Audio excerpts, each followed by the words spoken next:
En esta edición no podemos pasar por alto de hacer referencia a este proceso electoral en la que nuestro país nos encontramos. La segunda vuelta se lleva a cabo este próximo domingo 5 de junio, día en que el pueblo peruano elegirá su voto responsable en las urnas, demostrando la responsabilidad, la cultura, la educación frente a nuestros miles y millones de personas que están expectando el comportamiento de los peruanos. Hay que demostrar que en el Perú ya hay una capacidad de hacer política responsable, voto responsable, no un voto por emoción, por simpatía, sino por convicción. Por ello, debo mencionar el día de hoy, por ejemplo, la firma del Tratado de Libre Comercio con Japón, donde un espacio más del mercado en el mundo de aproximadamente 130 millones de ciudadanos se articularán a este proceso del mercado de los tratados de libre comercio en la que nuestro país se va encaminando. Recuerden que tenemos TLC con Estados Unidos, con Canadá, Singapur, Finlandia, China, hoy con Japón, Corea del Sur, en proceso con Centroamérica, con México en proceso de implementación. En fin, el Perú ha avanzado en varios frentes y no podemos, obviamente, mirar a la debilidad de algunos pocos que hay en el Perú. Hay que mirar a la fortaleza que existe en muchos de los peruanos, creativos, hombres del campo, llevando sus productos a los mercados más importantes, posicionándolos, hombres emprendedores y mujeres emprendedores. No podemos entonces debilitar para nada en este proceso electoral. Hay una expectativa, es normal, natural y necesario. Esta es una fiesta democrática, tenemos que verlo desde ese punto de vista. Una fiesta con responsabilidad, una fiesta en lo que hay que respetar las decisiones que se dé el día 5 de junio en las urnas. Puede que a uno le guste un candidato, a otro, es natural. No podemos, obviamente, objetar las percepciones, las formas de apreciar a cada candidato. Lo importante, creo que ha sido y es el mirar los planes de gobierno, las propuestas de cada uno de los candidatos. A eso le llamo voto responsable. Anoche entrevistamos al ingeniero Alfonso Velázquez, ex ministro de la Producción, y él nos garantizaba, por ejemplo, que no habrá revisiones de mayor que vayan a alterar a los tratados de libre comercio en el caso del partido Gana Perú. Pero también entrevistamos hace algunos días al congresista electo Ángel Neira y nos planteaba igual el tema de la agenda interna. Por lo tanto, hay que hablar entonces de la agenda interna, esta agenda interna que, por ejemplo, nos señala el Ministerio de Agricultura y dice que se van sumando a 1.500 hectáreas de la producción anual de uvas. Ojalá pudiésemos aceptar ese pedido de China, 500 toneladas mensuales de uva, 500 toneladas mensuales de paltajás y otros productos. Ojalá podamos seguir incrementando más hectáreas al cultivo competitivo, a un cultivo que, le dé valor agregado, le dé mayor ingreso tanto al agricultor como al trabajador y en consecuencia a la economía nacional. Es importante mencionar la exportación del cacao y su crecimiento en un 67% entre enero a marzo de este año.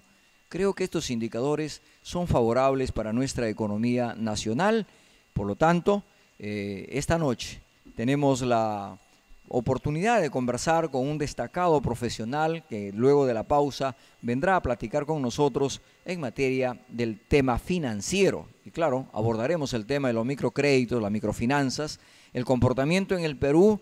Los indicadores son favorables para las microfinanzas. Sin embargo, en un eventual gobierno de cualquiera de quienes sea elegido el día 5 de junio, tendrán que modificar algunas líneas, sobre todo de regulación, de promoción. Estamos respetando el libre mercado y se va a respetar, pero creo que hay que establecer algunos instrumentos de política que convierta al crédito, por ejemplo, a ser más competitivo, a menor costo, con mayor eficiencia, de manera que todos salgamos ganadores.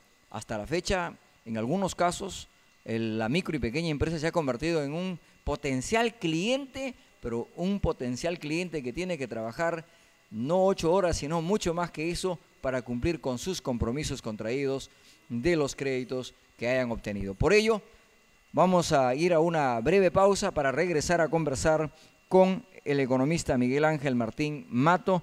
Él es director de la Maestría en Finanzas de la Universidad ESAN. Vamos a una pausa y regresamos. Pymes Perú. Estamos de regreso con el programa Pymes Perú, Radio y Televisión, en alianza del Ministerio de la Luz con el Consejo de Organizaciones de la Micro, Pequeña y Mediana Empresa del Perú. Tal como lo anunciamos, y ahí está con nosotros aquí en la mesa de trabajo, el economista Miguel Ángel Martín Mato. Él es director de...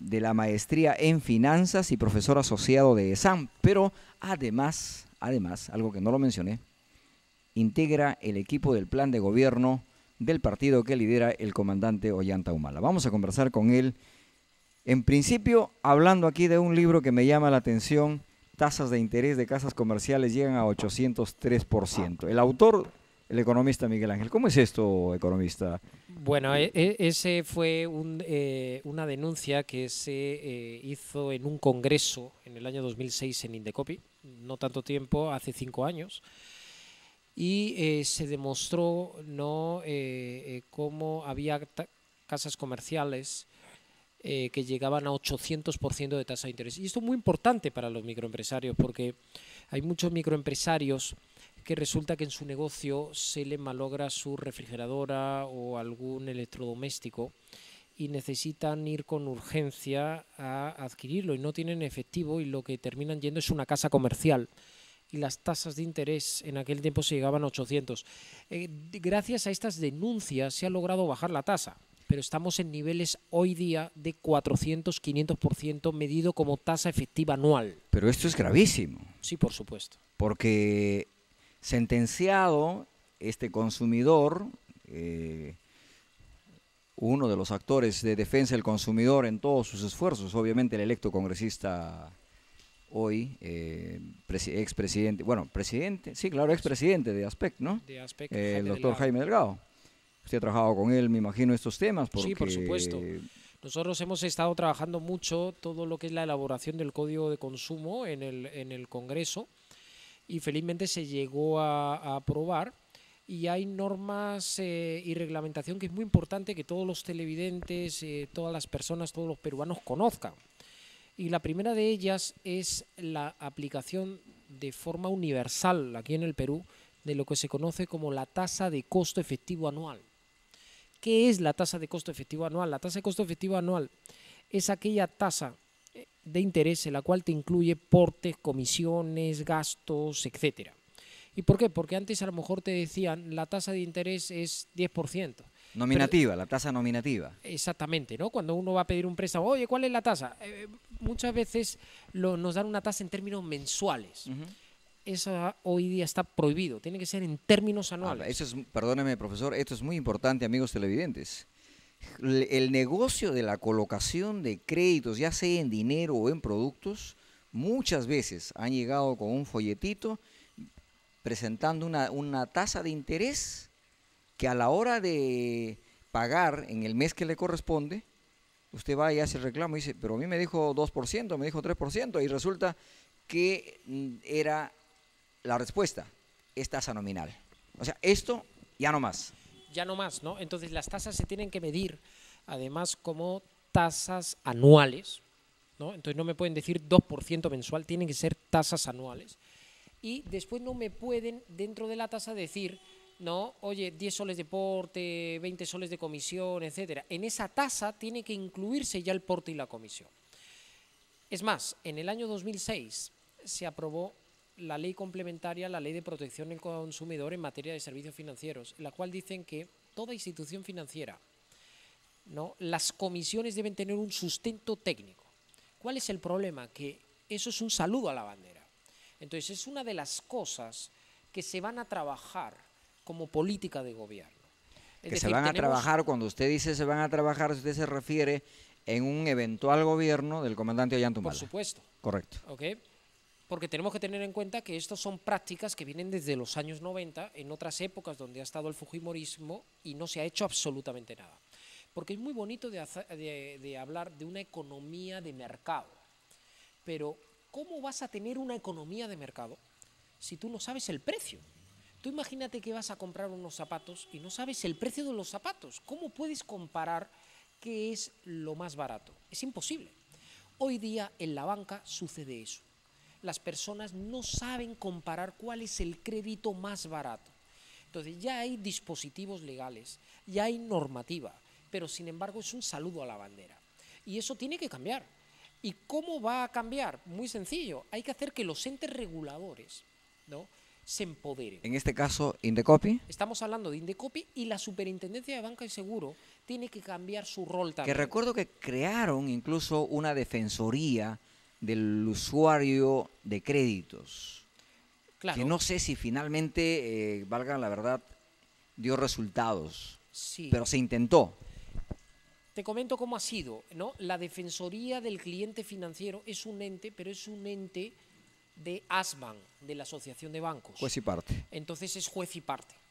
Entonces, Indecopi todavía tiene un retraso ahí. En Indecopi hay que lograr que haya una división especializada en materia de servicios financieros, porque es el rubro más reclamado en Indecopi. Pero ¿qué sucede? Que en Indecopi, ¿no?, la mayor parte del personal no es especialista en estos temas de finanzas. En otras palabras, al igual que los ingenieros de telecomunicaciones están en OSIPTEL, los economistas están en la superintendencia, en Indecopi principalmente lo que tenemos es personas con formación abogados, ¿no? Entonces, se necesita crear un área especial para también ver los temas pertenecientes a lo que es materia de consumidor en servicios financieros. Servicios financieros, que correcto. tienen un componente matemático un poco más complejo. Y, muy importante, a la SBS su principal prioridad es que los bancos no quiebren. Eso está bien. Es decir, que haya una solvencia, una seguridad en el sistema financiero, eso está bien. Pero que se engañe a los clientes, eso le da lo mismo. Entonces, ha habido normativas de reglamento de transparencia, pero es muy laxo. Entonces, necesitamos no que la normativa cambiarla porque ya hay avances significativos, sino ponerla en funcionamiento, que se eleven las inspecciones, que además haya un mayor sanciones, que esas sanciones verdaderamente se emitan.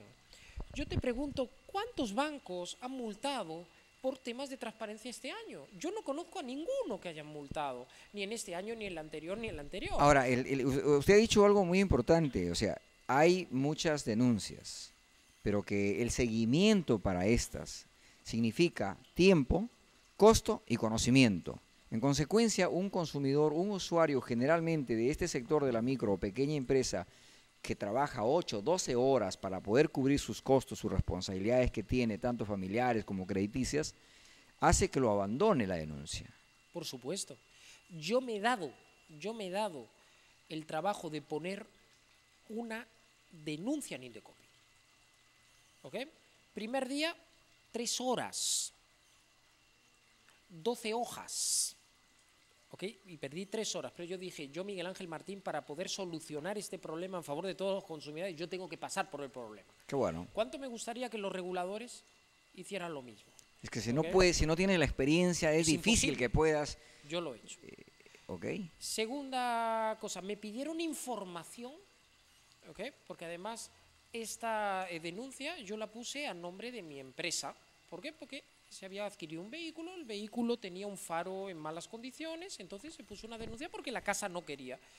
Resulta que me manda un comunicado y me dice, señor, tiene usted que entregar por mesa de partes información del número de empleados, información de sus ventas, información de tal.